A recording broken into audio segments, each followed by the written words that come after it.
cannabis producer HEXO has officially closed its acquisition of NewStrike. You'll remember it acquired that company in a deal, all-stock deal, valued at about $260 million. Now, the deal gives this supplier, HEXO, which is dominant in Quebec, more reach into the rest of Canada.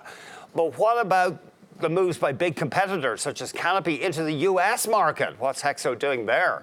We're joined now by Sébastien St-Louis, founder and CEO of HEXO. It's great to see you. Thanks for having me. So you're off now to Hamilton, Ontario to meet the new NewStrike employees. Very excited to go welcome everybody to the HEXO family, yes. And so you issued stock here, and you reckon that the consideration was about 9% of the enterprise value of HEXO. That's right, and an accretive deal as we're adding about 16 to 20% to revenue immediately.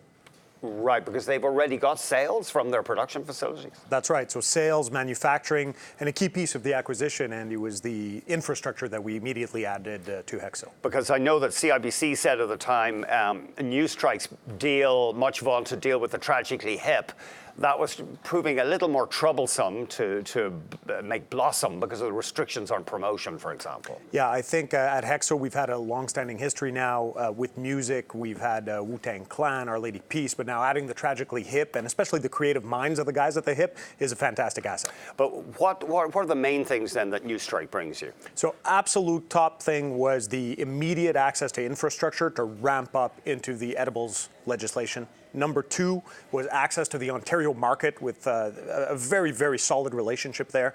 And of course, putting HEXO now in 9 different provinces across the country, which is fantastic.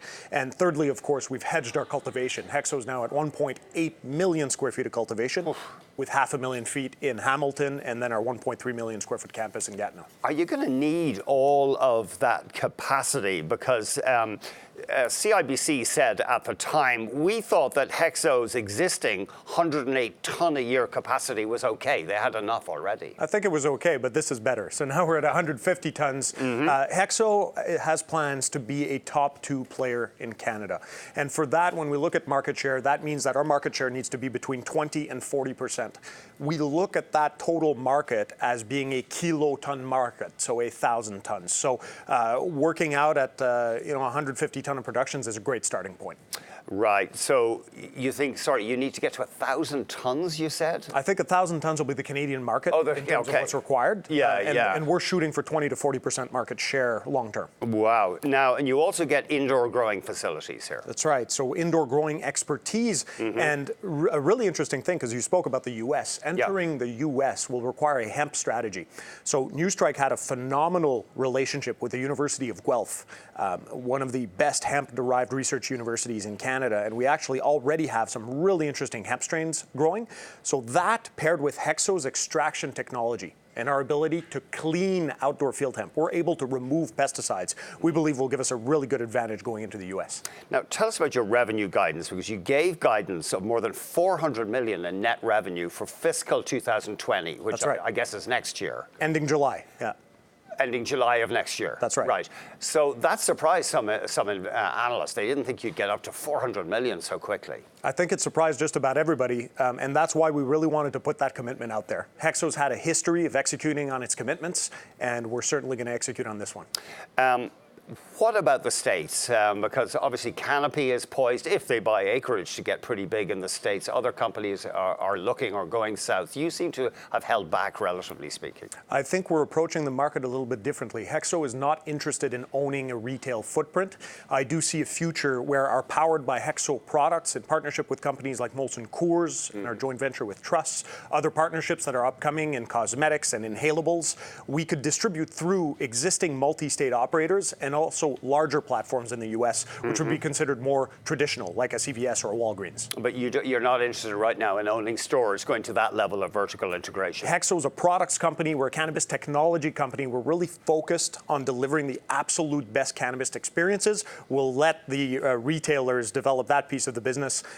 One day, very well might have some HEXO products on Tweed stores' shelves. Okay, that's interesting. All right. Tweed, of course, Canopy's flagship brand.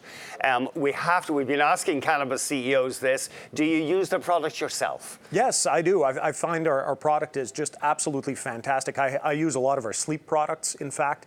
And of course, to relax on a Friday night, I think it's a fantastic alternative to alcohol. Right. What about your edible products? Obviously, that could be a huge market. And you mentioned that. You touched on that already. So HEXO is focused for October 17th, coming up this year, with the legislation and the regulations of edibles in Canada. We're focused on beverage, a full line of vape, and also gummies that we're expecting to launch in market right as we start. Now, I don't think we can go into details, but you're planning some kind of intimate products as well, aren't you? So HEXO has already a product called Fleur de Lune on the market today for women's sexual health, and we're planning a full line of powered by HEXO sex products in the future. Okay. Of course, though you do have fairly tight rules on advertising in Canada, though. Absolutely. So age consent at all levels, and of course consideration as well beyond age for just marketing consent, so that people know that they're getting marketed to. And you touched on this as well, Molson Coors. You have that partnership with Molson in Canada, or last I heard, it was just in Canada. How is that going?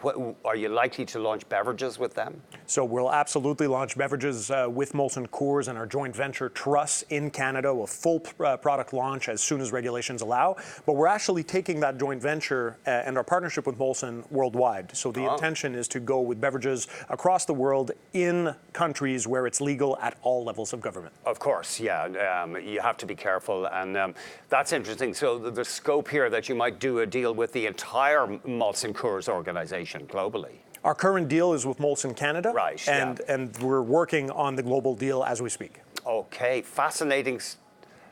Oh yeah, I have to ask you one other. This is another thing we've been asking the cannabis CEOs. Have you been? We'll have a look at it 1 year for the stock. It's been doing very well. Have you been buying any of the stock yourself lately, Sébastien? I've bought in all the private rounds leading up to our go public, and at the moment I have not bought recently. No.